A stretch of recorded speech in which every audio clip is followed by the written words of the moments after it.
له ومن يضلله فلا هادي له وأشهد أن لا إله إلا الله وحده لا شريك له ونشهد أن سيدنا محمدا عبده ورسوله صلى الله عليه وعلى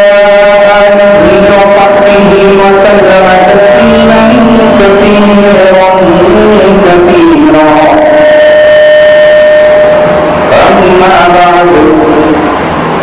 قال الله تبارك وتعالى في كتابه الكريم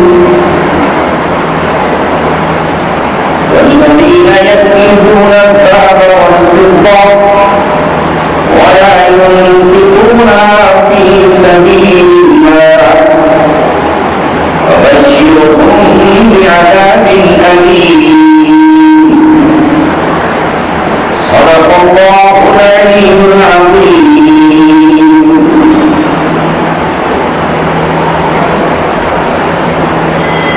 محترم حضرات، نوجوانان اسلام اور شہدائیان رسالت،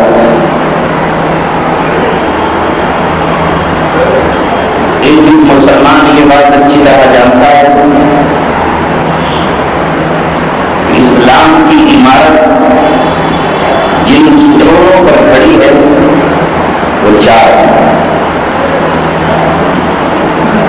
ایک نماز، دوسرے زکات، تیسرے روزہ، چوتھا حج. رہی بات ایمان کی تو وہ بنیاد وہ تو دل کے اندر ہے. اسلام کی عمارت ان ستونوں پر کھڑی ہے. وہ چار ہی قلعہ اور چار ستون ہیں جن میں اللہ تبارک و تعالیٰ نے نماز اور زکات کو ایک ساتھ بیان کیا. اقیموا الصلاۃ وآتوا الزکاۃ. اقیموا الصلاۃ، نماز قائم کرو، زکات ادا کرو. جس طرح اللہ تبارک و تعالیٰ نے نماز کے قیام کا حکم دیا ہے، زکات کی ادائیگی کا بھی حکم دیا ہے. اگر اللہ نے 80 یا 82 مقام پر نماز کے قائم کرنے کا حکم دیا ہے تو اسی کے ساتھ ساتھ کتنی ہی جگہ پر اللہ تبارک و تعالیٰ نے زکات کی ادائیگی کا حکم دیا ہے. تو ایسا کیسے ہو سکتا ہے کہ اللہ تبارک و تعالیٰ کے حبیب محمد رسول اللہ صلی اللہ علیہ وسلم نماز کے مسائل بتائیں، نماز کے واجبات بتائے جائیں، نماز کی شرطیں بتائی جائیں، نماز کے وقت بتایا جائے اور زکات کے سلسلے میں آپ کچھ نہ بتائیں؟ جب آپ احادیث کی کتابیں پڑھیں اور فقہ کی کتاب کو آپ کھول کر دیکھیں تو جس طرح نماز کے مسائل وہاں لکھے ہوئے ہیں اسی طرح زکات کے مسائل نہیں ہیں. جس طرح نماز کے چھوڑنے پر وعیدیں اور عذاب آخرت سے ڈرایا گیا، اسی طرح اللہ تبارک و تعالیٰ نے زکات کے ادا نہ کرنے والوں کو آخرت کے عذاب سے ڈرایا ہے. اور محمد رسول اللہ صلی اللہ علیہ وسلم نے اس کا بشارتیں سنائی. مگر افسوس یہ کہ آج مسلمانوں کا ایک بڑا طبقہ، میں تمام کو نہیں کہہ رہا ہے، ایک بڑا طبقہ وہ ہے جو زکات کے مسائل سے بالکل واقف ہے اور ادائیگی یہ زکات سے بھی بالکل بے پرواہ. وہ یہ تو جانتا ہے کہ اسے حج کرنا چاہیے، اس کے ذہن میں یہ بات تو ہے کہ جتنی ہی کڑاکے کی دھوپ میں روزہ آ جائے اسے رکھنا چاہیے، کیسے ہی موسم میں روزہ آئے اسے روزے کی ادائیگی کرنا چاہیے، نماز اسے پڑھنا چاہیے. لیکن جب مسئلہ زکات کا آتا ہے تو زکات کے سلسلے میں وہ آزاد ہے، چاہے وہ ادا کر دے چاہے ادا نہ کرے.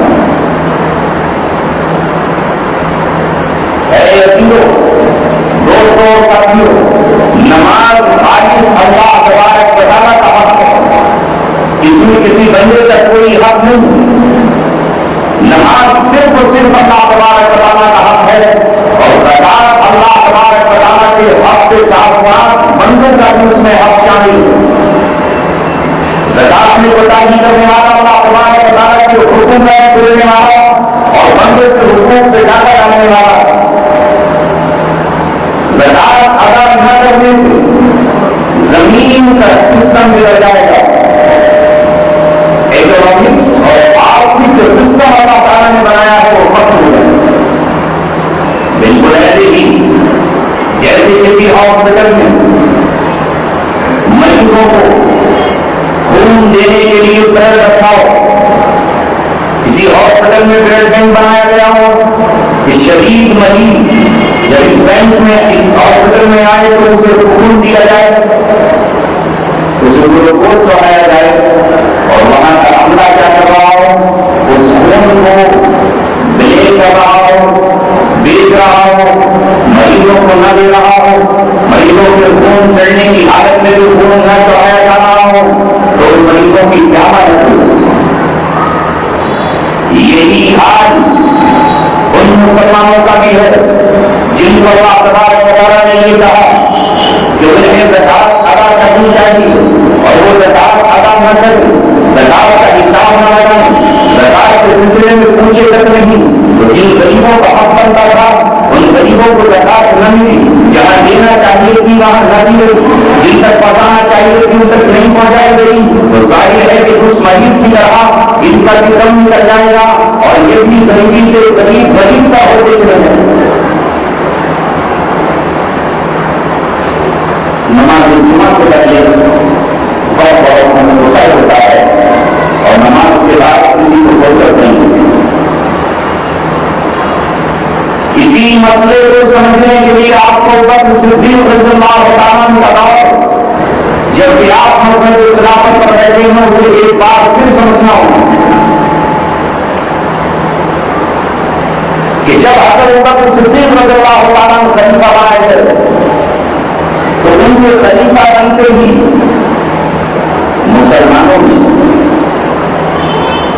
مسلمانوں نے یہ اعلان کر دیا کہ زکات ہماری ہے، قوت ہمارے ہیں، مال ہمارا ہے، ہم زکات دیں یا نہ دیں، اس میں سرکت المسلمین کو کیا کریں گے؟ اور اعلان کیا کہ ہم اس زکات کو بیت المال میں جمع نہیں کریں، زکات اسلام خزانے میں جمع نہیں کریں گے، اسلام کا بیت المال ہے اس میں نہیں دیں گے۔ تب اگر آپ پوچھیے بکر صدیق رضی اللہ تعالیٰ نے ان کے خلاف کیا کارروائی کی، کیا کہا بکر صدیق رضی اللہ تعالیٰ نے؟ حضرت بکر صدیق رضی اللہ تعالیٰ مقام صدیقیت پر فائز تھے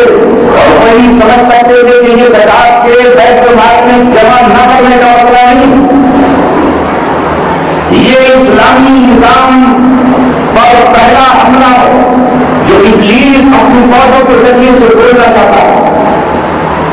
اور بکر صدیق یہ سمجھ گئے تھے کہ زکات کا یہ انکار نہیں ہے، بیت المال میں جمع نہ کرنے کا مطلب ہے کہ نظام اسلامی کے ایک پلر کو توڑنے اور ختم کرنے کے لیے ابلیس اپنی فوجوں کو دوڑا لایا ہے اور اسلام کی عمارت کے ایک پلر کو گرا دینا چاہتا ہے۔ اسی وجہ سے بکر صدیق رضی اللہ تعالیٰ نے یہ کہا تھا ایونکم الدین وانا حی، کہ دین میں کمی کرتی جائے اور میں زندہ ہوں میری موجودگی ہوں، انا حی، میں زندہ ہوں اور میرے سامنے دین میں کمی کرتی جائے، اسے انہوں نے دین میں کمی اور نقص کہا۔ اور یہ بات انہوں نے اس لیے کہی کہ میں یہ نہیں کہتا کہ صحابہ مجبور ہو دین میں کمی کر دی جائے یا اس بڑی جماعت مجبور ہو دین میں کمی کر دی جائے یا علی مرتضیٰ عثمان غنی مجبور ہو دین میں کمی کر دی جائے۔ اور بکر صدیق نے یہ کہا کہ مسند خلافت پر مجھے اللہ تبارک و تعالیٰ نے مجھے دکھایا ہے اسلام کی نگرانی ذمہ داری مجھ پر ہے، میں جب تک زندہ ہوں دین کے کسی ایک پلر کو گرنے نہیں دوں گا اور دین میں اپنا کی کمی نہیں ہونے دوں گا، چاہے سارا زمانہ میرا مقابل ہو۔ اور جانتے ہیں آپ کو بکر صدیق نے کیا کیا، کیا قدم اٹھایا؟ وہ جانتے تھے کہ قرآن کریم کا مزاج کیا ہے، محمد رسول اللہ صلی اللہ علیہ وسلم نے مدینے میں پہنچ کر کے ایک نظام قائم کیا تھا، مدینے کو اسلامی ریاست بنایا تھا، اور اسلامی ریاست میں آپ نے زکات وصول کرنے کے لیے نمائندے بھیجے۔ اسی لیے قرآن کریم نے زکات کے جہاں 8 مذہب بیان کیے ہیں، زکات 8 جگہوں پہ خرچ ہوگی، وہاں ایک مذہب ہے والعاملین علیہا۔ جو اسلامی نظام میں زکات لینے کے لیے لائیں گے عاملین، ان پر بھی زکات کی رقم خرچ کی جائے گی، ان پر گزارا ان کا خرچ اس زکات کی رقم سے ادا کیا جائے گا۔ آج کی تفسیر ماجدی میں مولانا عبدالماجد الیوبی نے لکھا ہے کہ اسلام کے زکات کے نظام کو سمجھ لینا چاہیے۔ اسلام اس طرح زکات کا قائل نہیں ہے کہ جو سب چاہے زکات کس سے جائے دے دے۔ خلیفۃ المسلمین اس کی طرف سے عاملین وصول کرنے جائیں، والعاملین علیہا۔ زکات سے وصول کرنے والے محمد رسول اللہ صلی اللہ علیہ وسلم کے زمانے میں جاتے تھے، اونٹ کی زکات وصول کی جاتی تھی، بکریوں سے بکری کی زکات وصول کی جاتی تھی، گائے اور مالوں سے ان کی زکات وصول کی جاتی تھی، سونا چاندی رکھنے والوں سے سونے چاندی کے نصاب کی زکات وصول کی جاتی تھی، مال تجارت سے مال تجارت کی زکات وصول کی جاتی تھی۔ اور بکر صدیق رضی اللہ تعالیٰ نے یہ کہا کہ یہ لوگ جو یہ کہہ رہے ہیں کہ زکات ہم نہیں دیں گے، یعنی بیت المال میں جمع نہیں کریں گے، میں ان سے جدا کروں، میں ان سے جنگ کروں گا۔ جب صحابہ کرام جن میں حضرت عمر بن الخطاب رضی اللہ تعالیٰ کی شان پہ آ کر یہ کہنے لگے کہ اے عمر صدیق، آپ نے مسلمانوں سے کیسے جدا کریں گے؟ جبکہ ہم نے نبی پاک صلی اللہ علیہ وسلم سے سنا ہے، آپ فرماتے ہوئے آپ فرمایا کرتے تھے جو آپ کی حدیث ہے، امیرت ان اقاتل الناس حتی یقولوا لا الہ الا اللہ،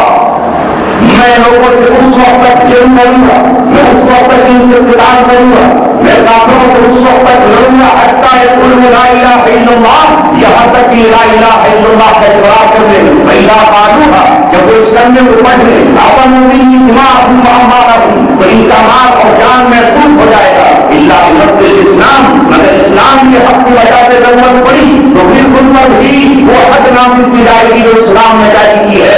وقت صدیق یہ لوگ مسلمان ہیں، یہ کلمہ پڑھنے والے ہیں، آپ ان سے قتال کیسے کریں گے؟ تب ابوبکر صدیق رضی اللہ تعالیٰ نے یہ کہا کہ یہ کلمہ پڑھنے والے تمہیں لوگوں نظر آ رہے ہیں، مگر زکات بیت المال میں جمع نہ کرنے کا اعلان کر کے یہ مرتد ہو چکے ہیں، اور ان سے ویسے ہی قتال کیا جائے گا جیسے اسلام چھوڑنے والے پاپیوں سے کیا جائے گا۔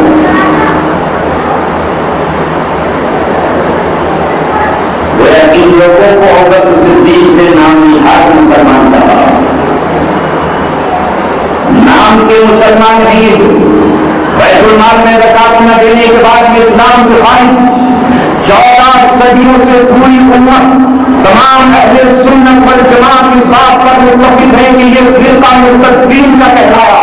اور تمام صحابہ کرام نے ابوبکر صدیق کی قیادت میں مل کر ان سے قتال اور ان سے جہاد کیا، ان کی عورتوں کو فاتحہ بنایا گیا، ان تمام نعرے غنیمت بنایا گیا، اور جب ان کی طاقت ابوبکر صدیق نے توڑ دی اور جب وہ توبہ کرنے کے لیے آپ کے پاس آئے تو ابوبکر صدیق رضی اللہ تعالیٰ نے ان سے یہ کہا کہ جب تک تمہاری توبہ قبول نہیں ہوگی، جب تک تم یہ اقرار نہ کرو کہ تمہارے قبر ہونے والے جہنمی ہیں اور تم سے مقابلے میں رہنے والے ہمارے مجاہدین شہید ہیں۔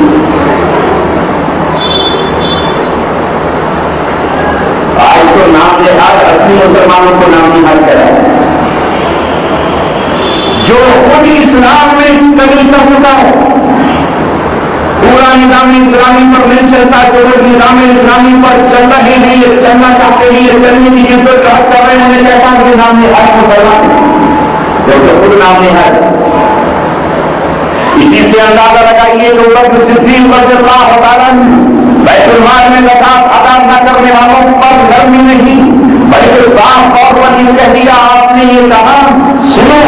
تم نے مجھے اب تک نرم مانا ہے لیکن قرآن یہ کہتا ہے کہ محمد رسول اللہ کے ساتھی اشداء علی الکفار، میں شرط ہوں مسلمانوں کے لیے، میں رحم دل والا ہوں اہل ایمان کے لیے، میرے دل میں محبت ہے مسلمانوں کے لیے، مگر اب یہ مسلمان جب نہیں رہے تو قرآن نے کہا اشداء علی الکفار، اب تو میری شدت سے کھولے اور شدت کی بنیاد پر ابو بکر صدیق کے جملے آج بھی تاریخ کی کتابوں میں لکھے ہوئے ہیں۔ آپ نے کہا لو منعون ناقا او رقابا، اگر کوئی مجھے منع کرتا ہے کہ میں اونٹ نہیں دوں گا تصاف میں، یہ کہتا ہے کہ اونٹ کو دوں گا اور رقابا،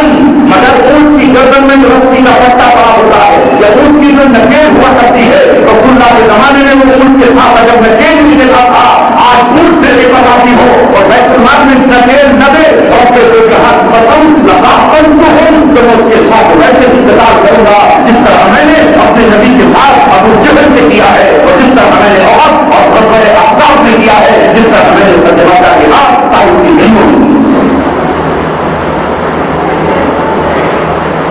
ابو بکر صدیق جانتے تھے کہ نظام زکات پر حملہ کی اس نے بولا ہے اور جب نظام زکات چھوٹ جائے گا تو اس کی جگہ سود آ جائے گا۔ تفصیل چاہیے زکات کی حقیقت کو سمجھنے کے لیے کہ نظام اسلامی ہے کیا۔ زکات ختم ہوئی، ظاہر ہے کہ جب ایک ہٹے گا تو اس کی جگہ دوسرا ہے، یہ تو نظام ہے۔ جب آپ سچ نہیں بولیں گے تو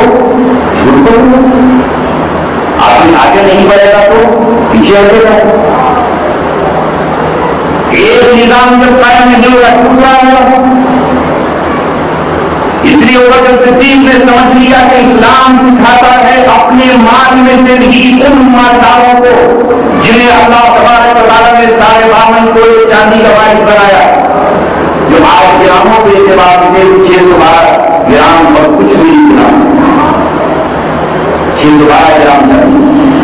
جس کے پاس 612 گرام چاندی آ گئی وہ شریعت کی نظر میں مالدار ہے۔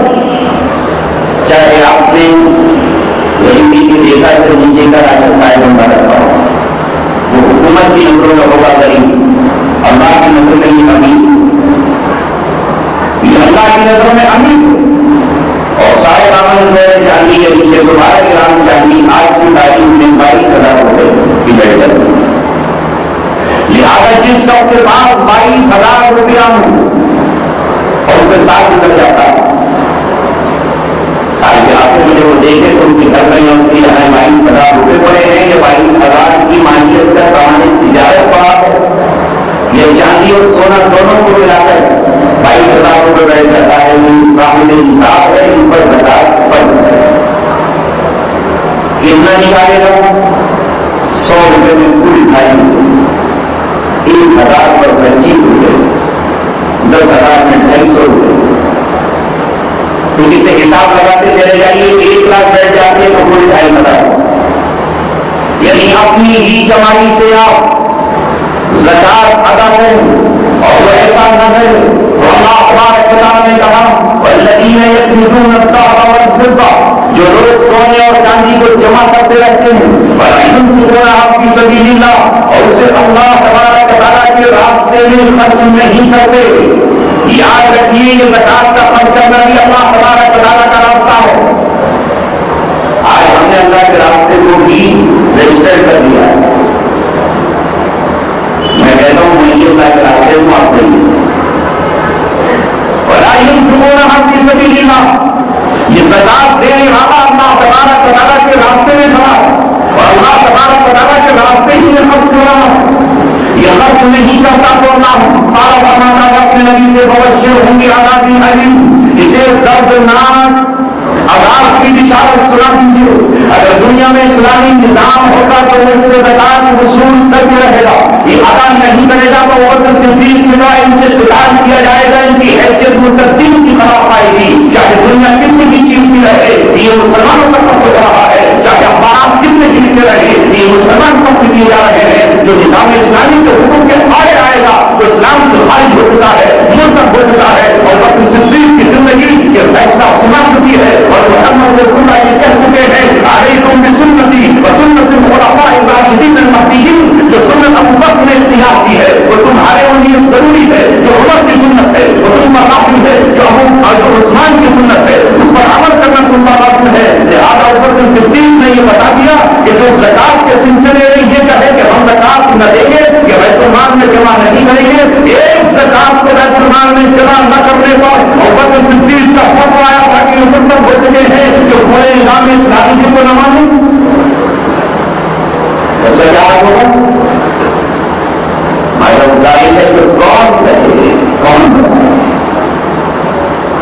نہیں اگر جمع کریں گے اور دنیا میں کوئی ایسی حکومت بھی نہ ہو، آپ کہیں تو ہم کو بڑے آرام سے ہیں، ہماری اسلامی حکومت ہے ہی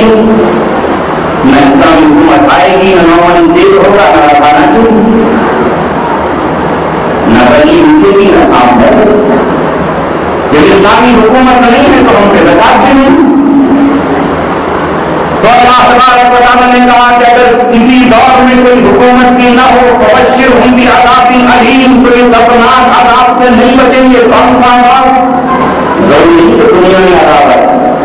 جیسے آپ کو انگریز سے آ جائے گا اور سب چلے جائے گا، آئے گا سنائی دی کسی کو نہیں، شام میں کبھی انتظار کریں،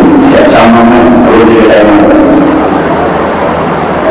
عذاب ضروری نہیں کہ دنیا ہی میں آئے۔ یوم یحمى علیہا فی نار جہنم، جس دن سونے اور چاندی کو اور مال تجارت کو جہنم کی آگ میں دبایا جائے گا، فتقویٰ بہا جباہہم وجنوبہم، اس دن اس آگ کے پتھروں سے، آگ کے ان شعلوں سے جو زواخر بن جائیں گی اس انسان کی پیشانی کو ڈالا جائے گا، جباہہم پیشانیوں کو ڈالا جائے گا، وظہورہم اور سامنے بازوؤں کو پہلوؤں کو ڈالا جائے گا، وظہورہم اور ان کی پشتوں کمر کو ڈالا جائے گا، اور کہا جائے گا ھذا ما کنزتم لانفسکم،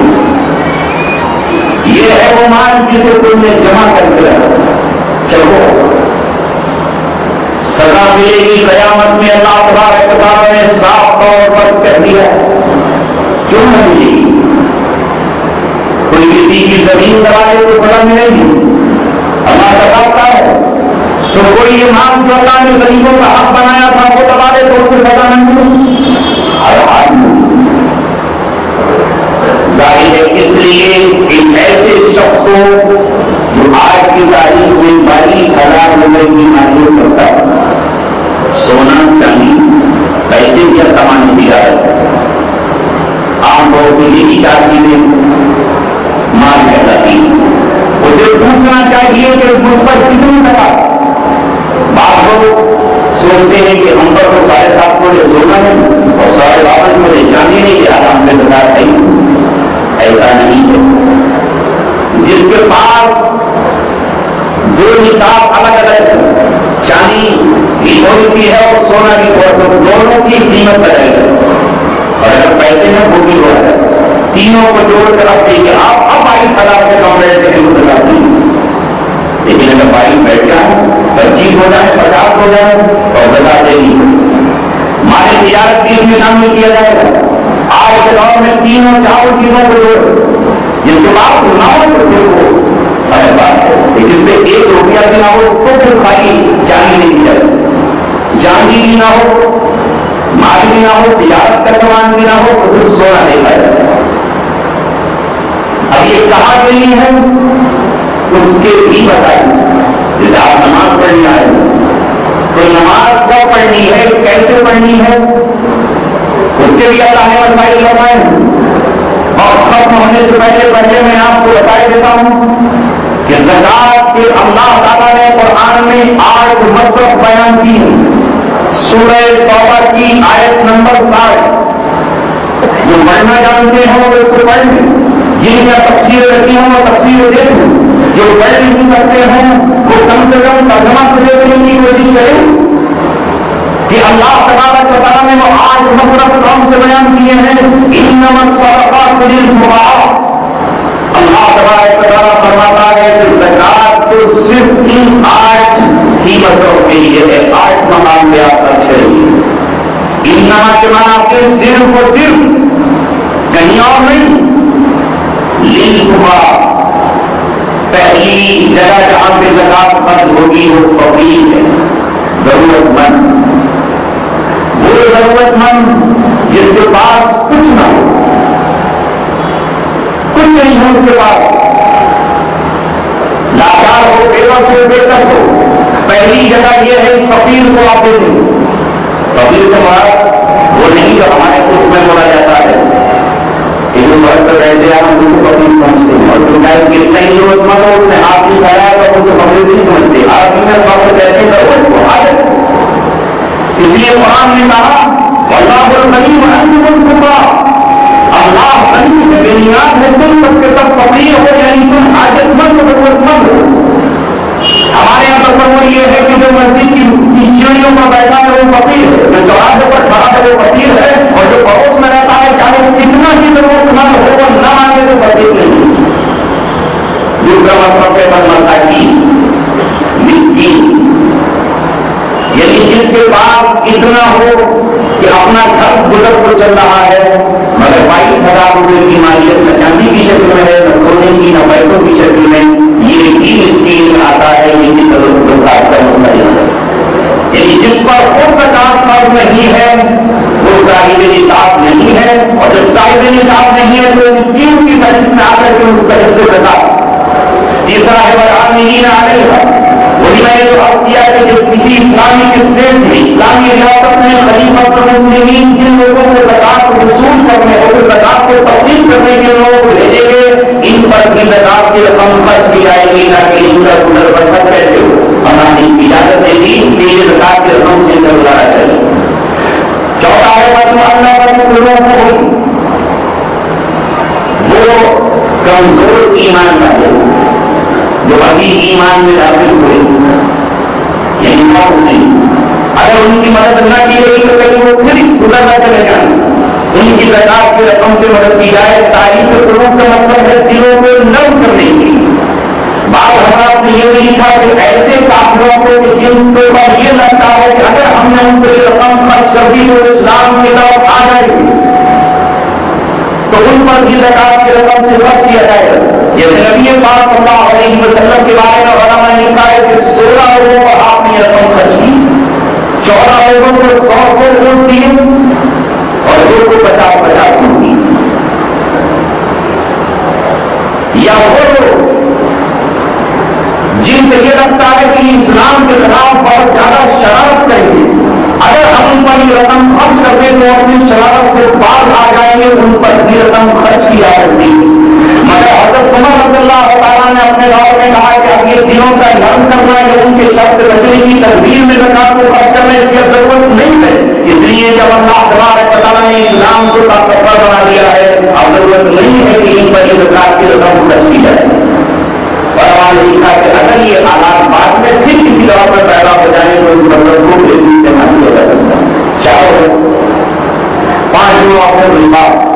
جب قرآن کا رہا تھا تو اس زمانے میں قرآن ایک غلام یا باندھی نے اپنے مالک سے یہ کہا کہ اگر آپ کو اتنے دینار اتنے درہم دے دوں تو آپ مجھے آزاد کر دیں گے. اس نے کہا میں آزاد کر دوں گا. یہ مکاتب کہلاتا ہے. لہذا علماء نے کہا، اللہ تعالیٰ نے کہا کہ آپ اس غلام کو آپ رقم دے دیں تاکہ وہ اپنے مالک کو دے اور آزاد ہو جائے.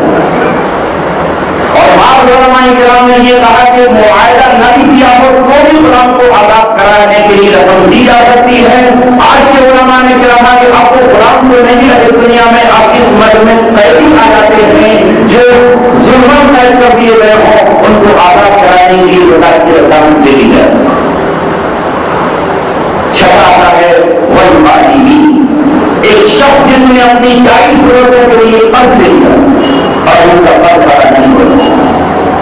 لاکھ کو جس شخص کے نظر گھومنے کے چکر وہیں گھوم جاتا ہے، اب اس شخص کا قرض ادا کرانے کے لیے اسے زکات کی رقم دے دی جائے. یعنی اگر اس کے پاس کچھ رقم بھی موجود ہے، اگر خان رحمت اللہ علیہ نے لکھا کہ کسی کے پاس 10,000 کی رقم ہے اور وہ 15,000 کا مقروض ہے تو ظاہر ہے جس کی رقم ہے اس سے زیادہ کا وہ مقروض ہے، اسے زکات کی رقم دے کے اس کا قرض ادا کرنا. اور 7واں مطلب ہے وہ فی سبیل اللہ، اللہ تبارک و تعالیٰ کے راستے میں. یہ الگ سے اللہ نے جو فی سبیل اللہ کہا ہے 14 سالوں سے کچھ لوگوں کو چھوڑ کر امت مسلمہ کا متفقہ فیصلہ ہے کہ اس فی سبیل اللہ میں مجاہدین فی سبیل اللہ آتے ہیں جو اللہ کے راستے میں جہاد کرتے ہیں، دشمنوں سے جنگوں سے لڑ کرتے ہیں کہ وہ اپنے گھر پر نہیں ہے، وہ عورتوں پر ہے، وہ فرحتوں پر ہے، وہ دشمنوں سے مقابلہ کر رہے ہیں تو ان کا فرض کیسے چلے گا اور ہتھیار کام نہیں دیں گے، وہ ان کے بچوں کے حفاظت کون کرے گا. اس لیے اللہ تبارک و تعالیٰ نے اسے الگ سے بیان کیا اور الگ سے یہاں 3 لفظ استعمال کیا اور فی سبیل اللہ، اور نبی پہلے آپ کا فرض سے کہنے کی ضرورت نہیں تھی. اللہ یہ کہتا ہے کہ 8 مطلبوں میں سب سے اعلیٰ اور سب سے افضل مطلب یہی مجاہدین کی سبیل اللہ. صحیح اور وہ مسافر بھی جو سفر میں ہے اور اس کی بدائی کے بعد سفر ختم ہو گیا، چاہے وہ گھر کے امیر ہو، یہ آج کا مطلب ہے۔ اللہ نے فرمایا فریضۃ من اللہ، اللہ تبارک و تعالیٰ نے اس کو فرض کر دیا ہے۔ فریضۃ من اللہ، کوئی گھٹا اور بڑھا نہیں ہو سکتا۔ اللہ علیم حکیم، اللہ تبارک و تعالیٰ علیم بھی ہے اور حکیم بھی۔ یہ ہے آج مطلب جو اللہ تعالیٰ نے قرآن میں بیان کی۔ یہ ایک مسلمان کو ہر پر یاد ہونا چاہیے۔ اور آج یہاں یہ بھی بتا دوں کہ اس میں اللہ تبارک و تعالیٰ نے کہا کا نام استعمال کیا ہے، یہ ملکیت کے لیے ہے۔ آپ اس زکات کو دے کر کے بھول جائیے، یہ نہیں کہ آپ توقع کریں گے صبح کو بھی شام کو دے دیا کریں گے واپس کر دیں گے، شام کرنا نہیں۔ جس طرح کوئی ہدیہ اس وقت تک ہدیہ نہیں بنتا جب تک آپ کو دے کے بھول نہ جائیں، کوئی ہبا اس وقت تک ہبا نہیں ہوتا جب تک آپ کوئی طور پر اس سے اپنے آپ کو ختم نہ کر لیں۔ مالکانہ طور پر یہ آج مطلب والے اس پہ قبضہ کرنے تب زکات ادا ہوگی۔ اس لیے زکات کی ڈیفینیشن یہ ہے بلا تملیک بلا عوض وبلا منفعت۔ یہ زکات نہ تو کوئی نفع سے اپنا کرتا ہو اور نہ ہی کسی عوض میں ہو، اس لیے کسی نوکر کو اس کی نوکری کے عوض میں زکات نہیں دی جا سکتی۔ یہی وجہ ہے کہ امام صاحب کی تنخواہ زکات سے پیروی کرتے امداد سے آتے ہیں۔ یہی امام صاحب کی تنخواہ کا مسئلہ ہے، یہی ہر مدرس کا مسئلہ ہے۔ جس طرح زکات کی رقم مسجد کی عمارت میں نہیں لگ سکتی، ایسے ہی کسی اور عمارت جس کا کوئی مالک نہ ہو اس عمارت میں بھی زکات کی رقم نہیں لگ سکتی، اس لیے کہ زکات میں مالک بنانا ضروری ہے۔ ایک شخص ہوتا ہے تو یہ کہے کہ میں زکات کی رقم دے کے کفن دینا چاہتا ہوں تو اس کی زکات ادا نہیں ہوگی، اس لیے کہ مردہ مالک بن ہی نہیں سکتا۔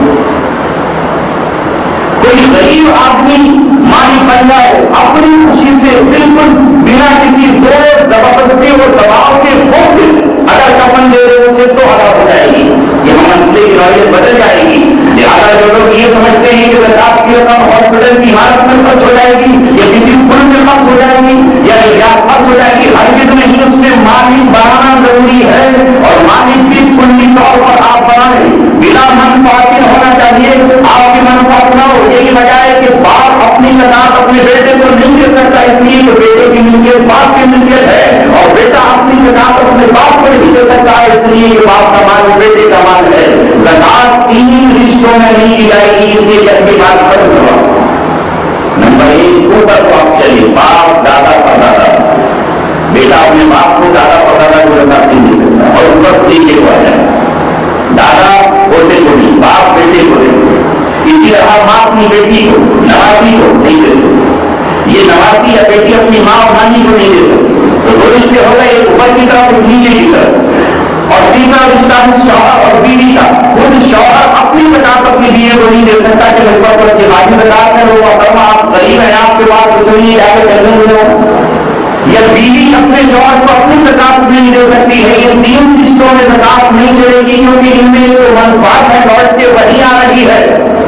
لہٰذا اگر زکات کہیں بنداز سے دی جائے تو لوٹ کے وہی آ جائے تو ایسا ہیلا شریعت میں باطل ہوگا، چاہے کوئی کتنا ہی سمجھتا ہے کہ صاحب میں نے تو ہیلا کر دیا ہے، یہ ہیلا اللہ تبارک و تعالیٰ کے یہاں نہیں چلنے والا ہے۔ ہاں اس کے علاوہ جتنے رشتے ہیں اگر وہ ان 8 کیٹیگری میں کوئی بھی آتا ہے تو وہاں زکات دی جائے گی۔ لوگ پوچھتے ہیں کہ سبھی بھائی کو دے سکتے ہیں، بالکل دے سکتے ہیں، اگر بڑا بھائی صحیح ہے مستحق ہے، سبھی بہن کو دے سکتے ہیں، بالکل دے سکتے ہیں، اگر سبھی بہن مستحق ہے۔ اور قرآن کو یہی کہتا ہے کہ سب سے پہلے آپ اپنے قریبی رشتے داروں کو تلاش کریں، قریبی رشتے دار کو آپ ڈھونڈیں، زمین خوبا اور یہ سامنا ہر مساکین یتیم اور مسکین بعد میں آتے ہیں۔ اب یہاں مسئلہ پتہ نہ ہونے کی وجہ سے سبھی بہن پریشان ہے، بھانجا پریشان ہے، اور بھانجے کے سامنے ماں پریشان ہے، بیٹا پریشان ہے، بیٹا پریشان ہے، اور یہاں زکات کا مسئلہ پتہ نہ ہونے کی وجہ سے زکات بھی ادا ہو جاتی اور ان کا کام بھی چل جاتا ہے۔ میں یہ بھی لازمی نہیں ہے کہ آپ اعلان کر کے دیں میں زکات دے رہا ہوں، آپ زکات دیتے وقت